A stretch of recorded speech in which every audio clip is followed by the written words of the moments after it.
Good morning, Ultimate Family. It's Saturday. Got my coffee going. Nice, quiet morning.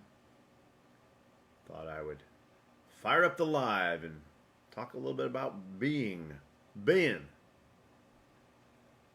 That's the topic today. And specifically, as I was thinking about this last week,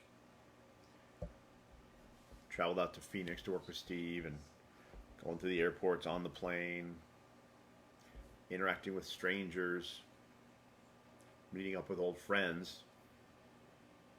I was really acutely aware of, this idea, how are people being? Right? I watch what they're doing. I see how they're experiencing life, or it looks how they're experiencing life, and the question is always, how must they be being to be having that experience?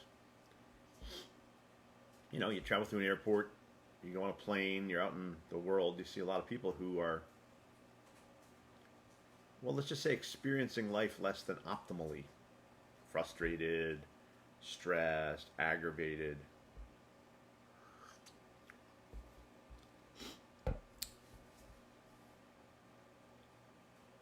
One of the things that's, hey, good morning, Daniel. One of the things that's interesting is listen to people's words, right? Just very simple things. When you say, "How are you? How's it going?" Busy. Oh, it's good. Oh, things are okay. Hey, Tony. Good morning, brother. Not too bad. Could be worse.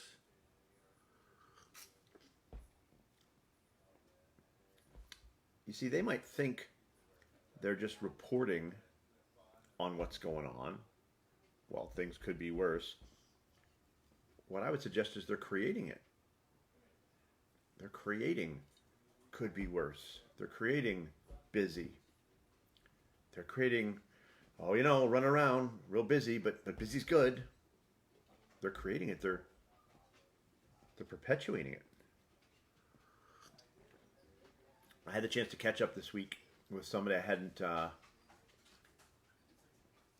it's interesting, Tony. You say the victim card.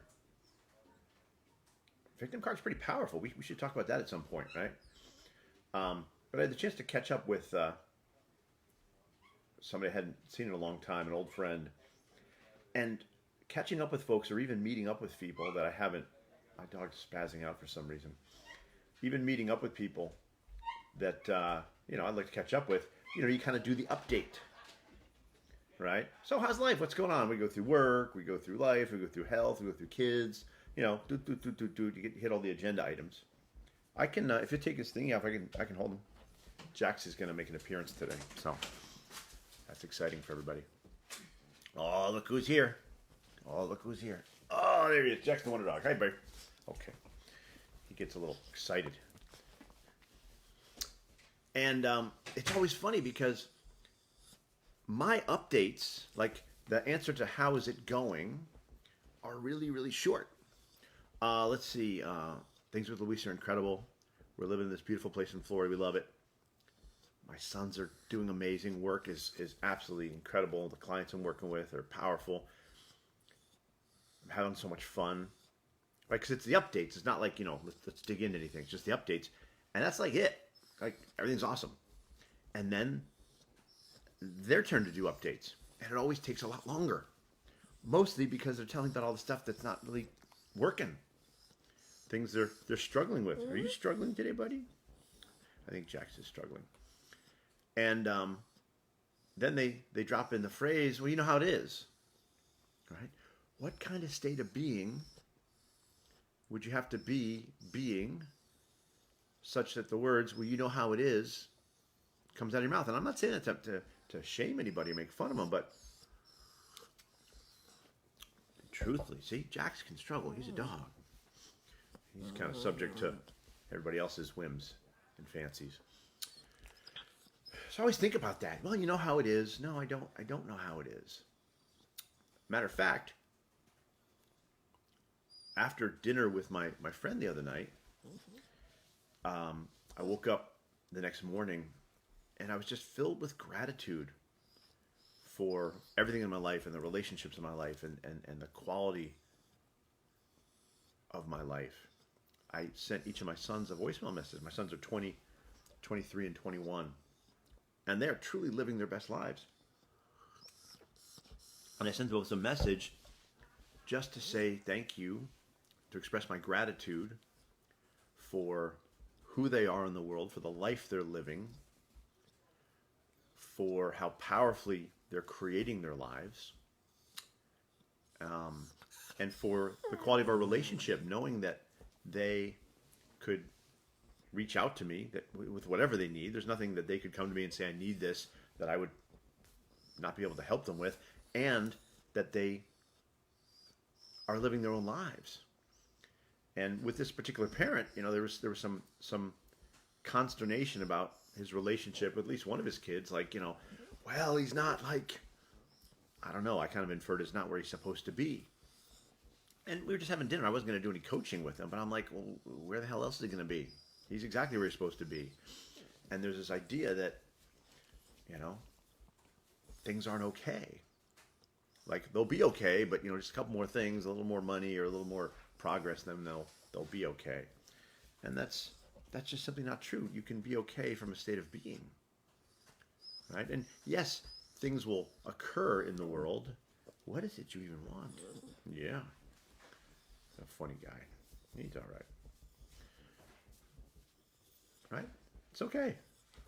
Everything's okay. Now he's gonna wander off. He's done with me. All right. So it's a little distracted, interrupted live this morning. That's okay. It's Saturday.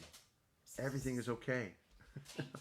He's fascinated with something going on outside. I have no idea what, but he definitely wants to. I know Mom's trying to. Actually, I think we're going to skip the live. I'm just going to turn the camera on the festivities of the house.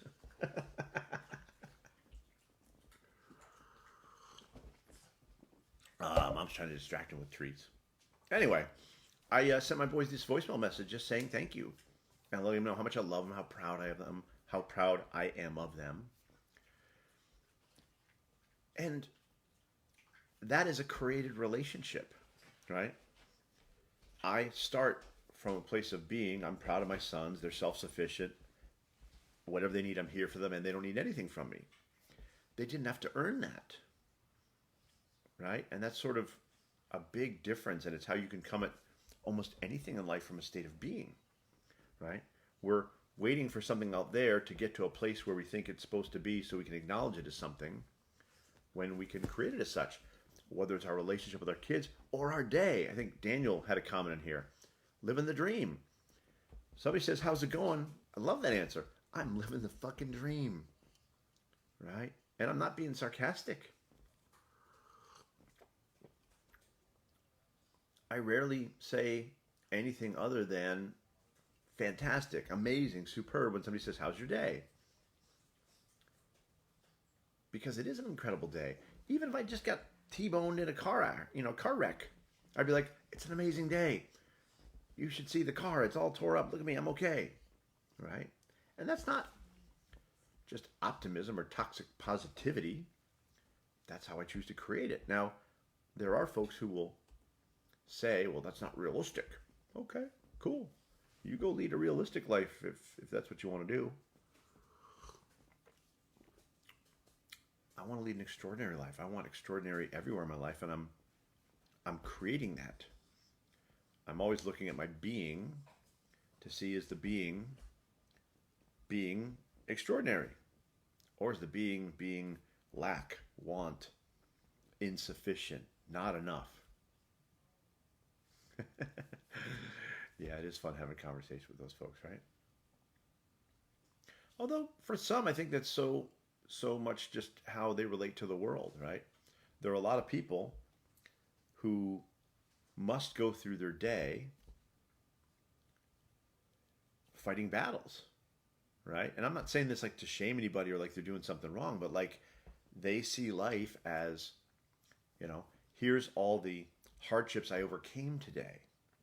And that's validating, that's powerful, right? That's not the wrong way to be. that's just their state of being. Their state of being requires it, right? If they woke up and didn't have something to prevail against, well, it would be an unfulfilling day for them, and I wouldn't want them to be unfulfilled. So if that's what you need, go for it. It's not how I choose to spend the day. So that probably is a function of the being that I seek to be, which is acceptance, right, of all things, including those that require non-acceptance in their lives. I choose to be gratitude. I choose to be peace, freedom, connection. If you're paying attention to the tracksuit thing, which, by the way, coming up, I want to say March 3rd is the next tracksuit Thursday. I got a whole bunch of new tracksuits coming in large sizes, so let me know. It has truly been a phenomenal week. So blessed with all the conversations. I'll do another live at some point on my session with Steve this week. I've decided I'm going to try to share more about that because it's so much gold and nuggets there. All right, Tony, hit me up with the size. I should have it in stock. So much stuff comes out of every time I work with Steve. It literally, I think I've said this before, it takes me 2 days, twice a month, right? I'm in Florida currently, so I go out on Wednesday. Because of Southwest schedules, I can't go and come back on the same day. So I leave Wednesday, I mean, meet with Steve Thursday morning, I fly back Thursday night.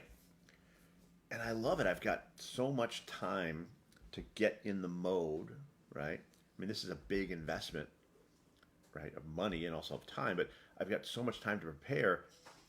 2 days, 2 times a month, that's 4 days a month, all around creating who I'm being, like focused on that. I don't have other appointments. I don't try to squeeze stuff in. Oftentimes, I'll be making notes throughout the month, or between the 2 weeks, not throughout the month of what's going on and updates and what I want to talk about. And a really funny thing happens by Tuesday night. Before I get on the plane, I've got, okay, here's what I'm going to talk to Steve about on Thursday.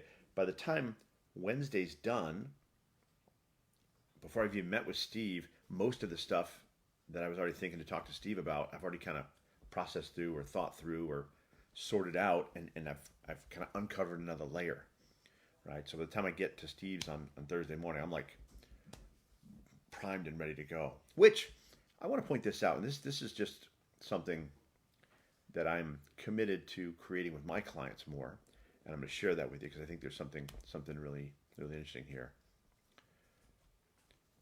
I commit 2 days every 2 weeks for 2 hours to work with Steve Hardison. I promise you that is the best investment, not just of my money, but of my time. What I get out of those 2 hours from the 2 days is phenomenal.